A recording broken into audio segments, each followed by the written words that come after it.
اور یہ اب جو انہوں نے احتجاج کی ہے رجسٹر کروا لیا اپنا احتجاج. اب ان سے ہم اپیل کرتے ہیں کہ عوام کی مشکلات کو اور مزید نہ بڑھائیں.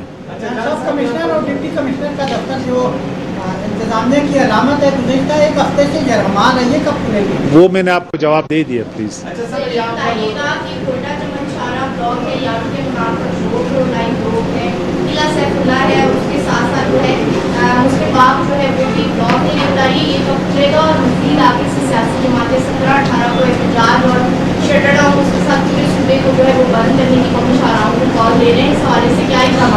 دیکھیے ہم نے تمام راستوں کو بحال رکھنا ہے. جو آپ نے اشارہ کیا اس میں بھی چمن کوجہ کھل چکا ہے. فوری طور پہ ہم نے جوب ڈے خان بھی کھول دیا ہے.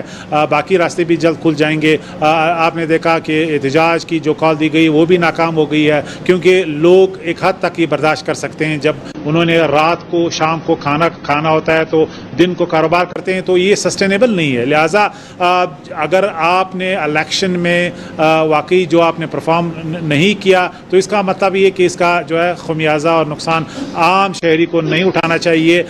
جن کے نام پہ آپ نے ووٹ لیے ہیں، کاروباری لوگ، مریض، عورتیں، خواتین، بچے، انہیں جو ہے وہ ہر حالت میں ایک جگہ سے دوسری جگہ انہوں نے جانا ہے. تو ہماری ذمہ داری ہے، ہماری کانسٹیٹیوشنل ذمہ داری ہے کہ ہم یہ ریٹ ریسٹور رکھیں اور تمام راستے کھلے رکھیں.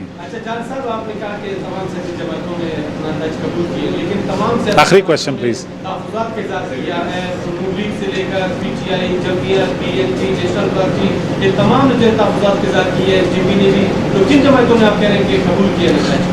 پی پی نے کیا ہے، پی ایم ایل این نے کیا ہے، باقی سیاسی پارٹیوں نے جو جیتے ہیں. اچھا، دوسری بات یہ کہ جو آپ کمپروسوں کی بات کر رہے ہیں انہیں سوچ سرچنگ کی ضرورت ہے. سیریسلی ان کے اپنے لوگ کہہ رہے ہیں کہ انہوں نے ماضی میں جو وعدے کیے وہ کمٹ نہیں ہوئے ہیں، وہ پورے نہیں ہوئے ہیں. لہٰذا انٹراسپیکشن کی تمام سیاسی پارٹیوں کی ضرورت ہے جو ہار چکے ہیں. بہت شکریہ آپ کا.